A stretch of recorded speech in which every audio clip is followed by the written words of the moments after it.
जो घटिया लोग होते हैं वो अपने से कमजोरों से लड़ते हैं, और जो बेवकूफ लोग होते हैं वो अपने से ताकतवर लोगों से लड़ने लग जाते हैं। जो समझदार लोग होते हैं वो किसी से नहीं लड़ते हैं। मैं आपको एक और मजेदार बात बताता हूं, ये पेशेंस आता कहां से है?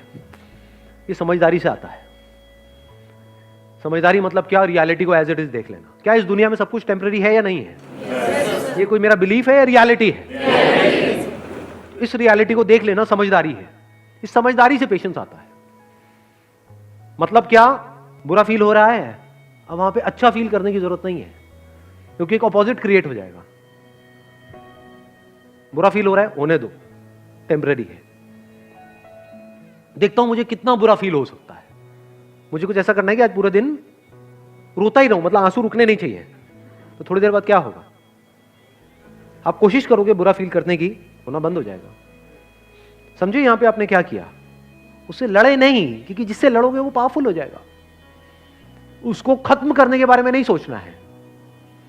ये जो बुरा लगेगा, वो बुरा लगने वाली एक स्टेट है, उसको खत्म नहीं करना है, क्योंकि आप उसको खत्म कर नहीं सकते हो। जितना उसको खत्म करने की कोशिश करोगे और पावरफुल हो जाएगा। तो उसको रहने देना है। उसको ऐसे देखना है, गेस्ट आ गया मेरे घर में, समझ गए ना? हाँ, जैसे डिजायर एक गेस्ट है, आया, आने दो, रहने दो, इट इज नेचुरल। सबके अंदर आते हैं सब तरह के डिजायर्स, सबके अंदर आते हैं सब तरह के थॉट्स, सबके अंदर आते हैं सब तरह की फीलिंग्स, सब तरह के इमोशंस, सब तरह के फियर्स। आने दो, रहने दो, let me observe it, let me see कि ये कब तक रहता है। समझ गए अब आप क्या कर रहे हो? खुद को कॉन्कर कर रहे हो। तो फिर क्या हुआ? वो आया, चला गया। ऐसे ही थोड़ी बहुत सक्सेस आई, चली गई, थोड़ा बहुत फेलियर आया, चला गया। But now you are consistent, because अब कुछ भी होता है जो दुनिया की नजर में बहुत बड़ा भी हो सकता है और बहुत ही छोटा भी हो सकता है, आपको कोई फर्क नहीं पड़ता है। हैविंग सेड दैट, ऐसा नहीं है कि फर्क ही नहीं पड़ता है, फर्क पड़ता है इन द शॉर्ट टर्म। बिल्कुल ऐसा है जैसे अगर हाथ पे कुछ गर्म लगेगा तो हाथ जलेगा ना, बट अगर आपके अंदर पेशेंस है, ठीक है, जल गया, कितने दिन तक रहेगा? 2 दिन, 4 दिन, 5 हफ्ता, ठीक है, हफ्ता रहने दो। अब वहां पे आप रोने लग जाओ बैठ करके, तो गरम तो लगा लेकिन जला क्यों? तो पागल हो। और अभी आप हंस रहे हो, यही पागलपंती करते हो आप सुबह से रात तक। अरे भाई, ब्रेकअप होगा तो बुरा लगेगा ना। अब ये सवाल नहीं होना चाहिए वहां पे कि मुझे बुरा ना लगे। बुरा लगेगा। Once you are attached to somebody, किसी के साथ में आप emotionally, physically, mentally, psychologically attached हो, एकदम से अलग हो जाओ, अरे हवा tight.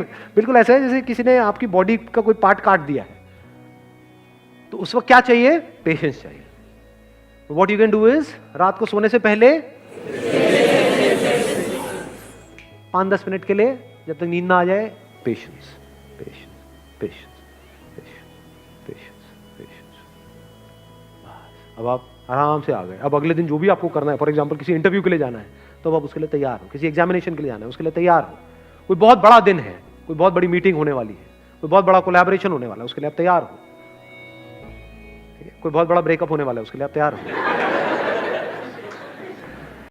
Sir, most of the time ऐसा होता है कि गलतियां करने के बाद पता लगता है अरे यार मैंने तो ये गलती कर दी। फिर ऐसा लगता है कि बहुत लेट हो गए, मतलब उस चीज को हम इम्प्रूव नहीं कर सकते। We are not in a situation to improve it और make a solution out of. हाँ, अब आपने बहुत अच्छी बात बोली है। आप कह रहे हो कि एक गलती हमने करी, उसके बाद में हमको रियलाइज हुआ कि वो गलती इतनी बड़ी थी कि अब उसको हम इम्प्रूव नहीं कर सकते। मान लो उस गलती की वजह से कोई रिलेशन खत्म ही हो गया, तो इम्प्रूव किस लेवल पे नहीं कर सकते? बाहर के लेवल पे या अंदर के लेवल पे? अंदर के लेवल पे तो छोड़ो, मतलब बाहर के लेवल पे भी इतने सर्कमस्टेंसेस। एक मिनट, यही आप समझ रहे हो ना मैं क्या कह रहा हूँ? अपनी थॉट प्रोसेस में और मेरी थॉट प्रोसेस में अगर आप फर्क समझ पाओगे ना, तो आप समझ पाओगे मैं अपने सेशंस में बोलता क्या हूँ। क्योंकि मैं बात कर रहा होता हूँ अंदर की दुनिया की, आप उसको बाहर की दुनिया से रिलेट कर रहे होते हो। मैं बोल रहा होता हूँ अंदर की दुनिया में एवरीथिंग इज पॉसिबल, आप बाहर की दुनिया में कह रहे हो तो हाँ एवरीथिंग इज पॉसिबल। तो करके दिखा बेटा बाहर की दुनिया में तो पॉसिबल। मतलब समझो, एक मिनट, आप जो कह रहे हो मैं उसी की एक थोड़ी सी डेप्थ में जाता हूँ। आप ये कह रहे हो कि हमने किसी के साथ में कोई प्रॉब्लम क्रिएट हुई, मान लो कोई गलती हुई, जिसकी वजह से हमारा सामने वाले पर्सन से एक एक्सट्रीम केस पकड़ लेता हूँ ना, रिलेशन ही खत्म हो गया मान लो। इससे बड़ी चीज़ क्या होगी कि जीते जी आपका अपने पेरेंट्स से या अपने हस्बैंड से या किसी पर्सन से इतनी बड़ी गलती हो गई कि वो रिलेशन ही खत्म हो गया। और वो ठीक हो ही नहीं सकता, सामने वाला इतना ज्यादा बुरा मान गया, इससे बड़ा तो कुछ नहीं हो सकता ना। एक तो छोटी मोटी लड़ाई झगड़ा हुआ, फिर 4 दिन बाद फिर साथ में बैठे हैं, पत्ते खेल रहे हैं, मोटे कुछ भी खा पी रहे हैं, मजे मार रहे हैं, मैं उसकी बात नहीं कर रहा, मैं कह रहा हूँ रिलेशन ही खत्म। तो बाहर के लेवल पे वो प्रॉब्लम ठीक नहीं हो सकती, मान लो, क्योंकि सामने वाले के हाथ में है ना, वो कहेगा मुझे तुझसे बात ही नहीं करनी है, बात ही खत्म हो गई। बट द पॉइंट इज अंदर की दुनिया में क्या वो प्रॉब्लम ठीक हो सकती है, नहीं हो सकती है? इंपॉर्टेंट क्या है, बाहर की दुनिया, अंदर की दुनिया? बट वो बाहर की दुनिया हमारी अंदर की दुनिया को भी इम्पैक्ट कर रही होगी कि यार वो हमसे बात क्यों नहीं कर रहे। एक मिनट, अब ध्यान से समझना, बाहर की दुनिया हमारी अंदर की दुनिया को इंपैक्ट कर रही है या हमारी अंदर की दुनिया बाहर की दुनिया को इंपैक्ट कर रही है? अब 2 चॉइसेस हैं, एक तो ये है इस बाहर की दुनिया के बर्बाद होने की वजह से आपने अपने अंदर की दुनिया को भी बर्बाद कर लिया। क्या बाहर की दुनिया बर्बाद होने की वजह से अंदर की दुनिया बर्बाद होती है? Is it a law? If it is a law, it has to be true for everybody on this planet. जबकि ब्रेकअप होने के बाद में कुछ लोग हैं जो बहुत खुश होते हैं, है ना, ब्रेकअप सॉन्ग पे डांस कर रहे होते हैं और कुछ है जो दुखी होते हैं। लड़का लड़की में ही एक है जो बहुत खुश है, अच्छा है पीछा छूटा, एक है जो बहुत दुखी है, देवदास बन गया। एक की जिंदगी खराब हो गई, एक की जिंदगी बन गई ब्रेकअप की वजह से। इसका मतलब क्या है, बाहर जो कुछ भी हो रहा है उसका अंदर कोई डायरेक्ट असर नहीं हो रहा है। समझे? नहीं समझे? देखो, लॉ किसे बोलते हैं? ये बॉटल यहां पे आपके सामने है, इस बॉटल को मैंने गिराया, गिर गई बॉटल, क्या हुआ? ये लॉ है। दुनिया की कोई भी बॉटल अगर यहां पर ऐसे पकड़ के ऐसे छोड़ूंगा तो ऐसे ही गिरेगी। This is a law.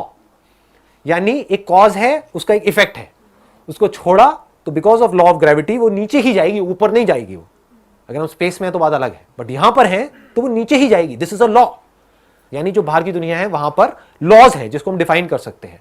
अंदर की दुनिया में कंट्रोल किसके हाथ में है? हमारे हाथ में है। ये कोई लॉ नहीं है कि अगर आपका एक रिलेशन खत्म हुआ या आपने कोई गलती करी तो उसकी वजह से आप जिंदगी भर के लिए दुखी रहने वाले हो। अंदर की दुनिया में हो सकता है उस गलती से अगर आपने सीख लिया और ग्रो कर गए तो उसके बाद आप पहले से भी ज्यादा खुश हो गए। तो समझदारी किसमें है? बाहर की दुनिया को बदलने में, जिसको आप नहीं बदल सकते, या अपने अंदर की दुनिया को बदलते रहने में, जिसको बदलते रहने की कोई लिमिट ही नहीं है। आपको कैसे पता लगेगा कि मेरी अंदर की दुनिया पूरी तरह से बदल गई है? जिस दिन आपके अंदर से बाहर की दुनिया में कुछ भी बदलने का डिजायर पूरी तरह से निकल जाएगा। अगर वो अभी निकल जाए तो क्या होगा? अभी खुश हो, दुख क्या है आपकी लाइफ में बताओ? दुख यही तो है कि जो जैसा है वो सही नहीं है, वो ऐसा हो जाए तो बढ़िया हो जाए, वो ऐसा क्यों है, मैं ऐसी क्यों हूं, यही तो है प्रॉब्लम। और क्या है? मैं जैसा हूं, जैसी हूं, परफेक्ट हूं। बाहर वो जैसा है, जैसी है, परफेक्ट है, कुछ करने की जरूरत ही नहीं है। तो क्या करो? झूमो, नाचो, गाओ, मस्ती करो।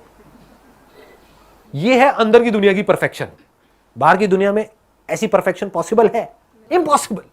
क्योंकि जो आप चाहते हो वो सब बकवास है। अभी सुनने में कड़वा लगेगा, आपके खुद के अंदर कमियां हैं लेकिन आप चाहते हो सामने वाले में कमियां ना हो। तो जैसे जैसे हम अपने अंदर की दुनिया पे काम करते हैं तो क्या होता है, पहले हमको नजर आता है कि हाँ हमारे अंदर भी कितना कुछ बेकार है और कितना कुछ बढ़िया है। अभी वो आपको पता ही नहीं है। आपको सामने वालों को तो सब कुछ पता है, अपना खुद का नहीं पता है। खुद गलती करते हो तो उसको डिफेंड करते हो, आप चाहते हो सामने वाला बंदा उसको भूल जाए। सामने वाला करता है तो उसको याद दिलाते हो जिंदगी भर के लिए। करते हो ये सब चीजें? नहीं करते हो। फिर कैसे एक्सपेक्ट करते हो कि आपकी रिलेशनशिप्स अच्छी हो जाएंगी? रिलेशनशिप्स अच्छी होने की शुरुआत कहां से होती है?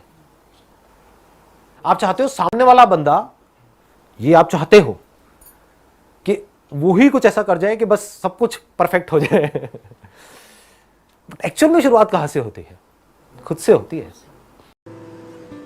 मेरे फादर से मेरी एक प्रॉब्लम हुई, मिसअंडरस्टैंडिंग हुई। वो कुछ सोच रहे थे, मैं कुछ सोच रहा था, मैंने कुछ किया, वो चाहते थे मैं कुछ और करूं, एंड एक्सेट्रा।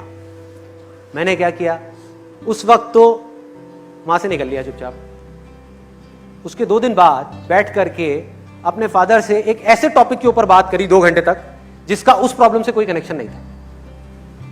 कि पापा आप वो बताते थे कि भाई स्कूल टाइम में या कॉलेज टाइम में, क्या आपके टाइम में भी ये सब होता था, ये जो आजकल होने लग गया यहाँ पे सोसाइटी में हमारे? बस इतना सा बोलने की देर है, आगे से खेल शुरू, आगे से खेल शुरू। और मैं 2 घंटे तक बैठा हुआ था। फिर मैंने उनकी पूरी हिस्ट्री सुनी, वो हिस्ट्री जो मैं पहले 10 बार सुन चुका था। सब पता था कि उस वक्त ऐसा हुआ, वैसा हुआ। आराम से बैठ करके, पेशेंटली आराम से बैठ करके सुन रहा हूं, समझने की कोशिश कर रहा हूं कि देखो मन के कितने अच्छे हैं, दिल के कितने अच्छे हैं, कोई भी बुरा नहीं है। Nobody is bad. हमारी नजरें खराब होती हैं, हम गलत नजर से सामने वाले को देख रहे हैं, हम उस इंसान के पॉइंट ऑफ व्यू को समझ ही नहीं पा रहे हैं कि उसकी अपब्रिंगिंग क्या है, उसकी लाइफ की सिचुएशंस क्या है, उसके सर्कमस्टेंसेस क्या हैं। हम उसकी जगह होते तो हम भी यही कर रहे होते। तो मैंने क्या किया, बैठ करके आराम से 2 घंटे तक सारा समझा, और करते करते करते करते करते करते करते करते फिर जब पूरे तरीके से वो खाली हो गए, अंदर से कुछ था ही नहीं उनके पास बोलने के लिए, बस उसके बाद में खेल खत्म, प्रॉब्लम सॉल्व।